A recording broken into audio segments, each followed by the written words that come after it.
Welcome back, Motorheads. This is Project Truck Finds on Facebook Marketplace. This week we take a trip through California. First, we got a little 1964 Chevrolet C10 for $6,500. Seller states this one here runs and drives, but needs some work to be a daily driver. So this one here doesn't look to be in too bad a shape. The body looks to be fairly solid. It looks a little roached out from the paint. It is California, so it's got a lot of sun bake on it, and I'm sure somebody tried to help give it some more patina there. You can kind of tell. Overall, I don't think this truck's in too bad a shape. I'm not so sure about the $6,500 asking price. If it was me, because it is running and driving, I'm thinking $4,000 to $4,500. Next, got a little 1963 Chevrolet C10 for $5,300.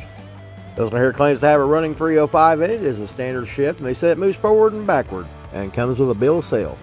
Look at the pictures here that they've supplied. It does look to be fairly solid, but it is a long bed. That's one of the least desirable ones. I mean, me personally, I don't mind a long bed, but a lot of people just, they ain't going to have a long bed. Overall, I think the truck might be a good candidate for a project truck. It is running, but I think that asking price is steep. Up next, a little 1984 Ford for $3,800. This little flare side here is rumored to run and drive good. It also has a clean title. I think this little truck right here would make one hell of a little daily driven project truck.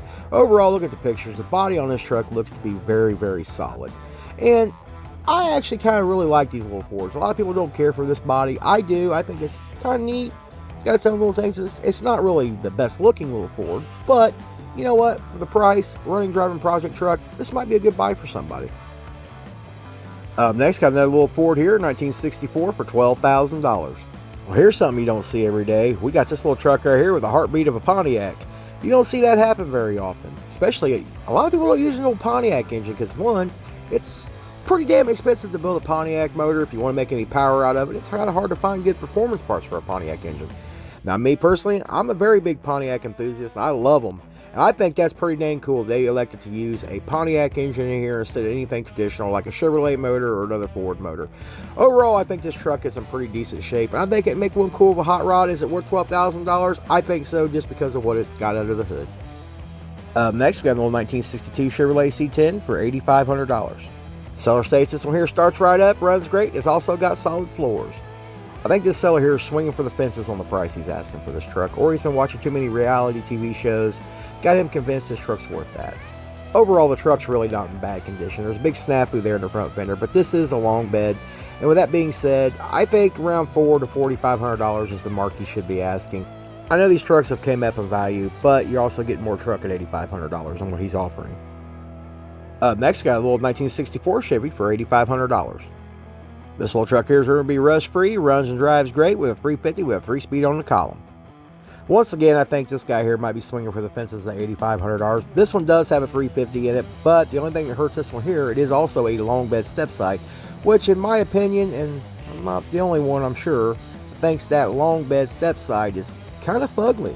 What do you guys think of these long bed step side Chevy pickup trucks? Do you like them? And would you pay that price for it? Leave it in the comments. Next, a little 1966 Chevrolet C10 for $10,000. This little C10 here, it's got 350 in it with a paintless wiring harness. It's got digital dash. It's also been C-notched. Got a rattle can paint job. And also has some rust and Bondo. Now, just look at the picture. The truck actually doesn't look bad. I dig the color. I like what they did when they tried to put their little patina spin on it. But honestly, at the end of the day, I think this truck right here for $10,000, we're going to get into a lot of rust repair, as you've seen that right there. There's a lot of mud in that truck. The bed's also not correct. So, am I willing to give 10 grand for this truck? Absolutely not. What would you guys give for this truck? Leave it in the comments. Up next, another 1964 Chevrolet C10 for $5,000. I really hate when people don't put any other description on what they want for a vehicle. Now look at the pictures. This C10 does appear to be pretty solid. I would probably say this might be a good little find, even if it's not running or driving, but I think it's still around that $4,000 to $4,500 mark. What do you guys think about this little C10 right here? Leave it in the comments. Next, little 1952 Ford for $8,500. This one here's got an inline 6, got a rebuilt 3-speed transmission, also has a clean title, and just needs a starter, which he has. Overall, this truck doesn't look to be in too bad a shape. If you like this body style truck like I do, it can bring a little bit more money if you're really into these trucks. Now, personally, would I see $8,500 on this particular truck? No, absolutely, I don't see $8,500 on this truck. Overall, I think this would make somebody a good project truck, but I think the seller is going to have to work a little bit on that price. What do you guys think? Would you give $8,500 for this truck? Leave it in the comments.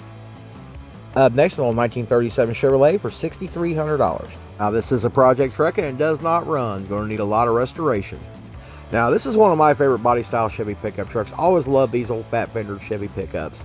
Now what he's asking for this truck, it does seem quite a bit high, but you really can't compare them because I'm not coming across any 37s very often. What do you guys think of this price on this 37 right here? I think I would love to have this, but I think I'd be a buyer at about $45,000 to $5,000. And that's still a little too high in my opinion. Next, little 1968 Dodge for $4,000. Seller claims on here runs and drives, needs a carb adjustment, and also the steering wheel feels a little iffy, so that means that steering is all cattywampus and all over the place. Well, here's one for you Dodge guys. If you really love these Dodge trucks, personally I think they're ugly as sin, but you know, to each their own. Now this one right here, what they're asking, $4,000. I think you could probably get this right around a $3,000 mark. You'd probably be in good shape with this one right here. Figure out what's going on with the steering, because overall the body of the truck doesn't look too bad. And if you're into the patina thing, this thing has a lot of patina on it. So overall, about $3,000. I don't think this would be too bad of a buy. What do you guys think? Next, got another little C10, 1965, for $13,000. This one here's got 350 in it, sitting on airbags, and it's got a few other Go Fast performance goodies under the hood. Well, I guess if you're looking for a C10, you really ought to look in California, because that seems to be where they're all at. This one here is actually pretty cool. I like what they've done with the truck. The truck's pretty nice looking. The body looks good on it. And if you're a fan of airbag, I could go either way with airbag. Take it or leave it. However, this truck does look pretty good, but it's at $13,000 worth of good. With today's market, it may be, but I wouldn't give that. But next, got an old 1964 Chevrolet Suburban for $15,000. This one here's got a little 283 with a 700 R4, runs up and down the highway at 70, 75 mile an hour, no problem. I don't know about you guys, I like these old Suburbans. They're kind of hard to find, and when you do find them, they're all rusted out, and they're completely beat all to hell because they were a work truck. Everybody didn't care about them. They weren't saved. However, this one here still needs quite a bit of work. I don't think it's worth $15,000, but I think this thing, he's got a little worth here, but I'm not quite so sure what I'd offer. What do you guys think? Next, got a little 1951 Chevrolet for $15,500. Seller claims it's got 235 in it, runs great, tags up to date, pink slip in hand, and it's also got some new tires. Overall, this truck is not in bad shape. This truck's actually in pretty dang good shape for a 51. I don't know if it's had any real body work done to it. If this is original, then the truck might be worth some money. I still don't see $15,500. I've seen some that's been updated with some small blocks in them, been subframed and everything else going for that kind of price. If you're looking for a purist kind of truck, then maybe you want to spend $15,000 on it. Me personally, I wouldn't give $15,000 for this truck. I think I'd be a buyer at about $7,500. What do you guys think? Leave it in the comments. Well, that's all I got for you today. If you liked today's video, smash that like button, consider subscribing, and I'll see you in the next one.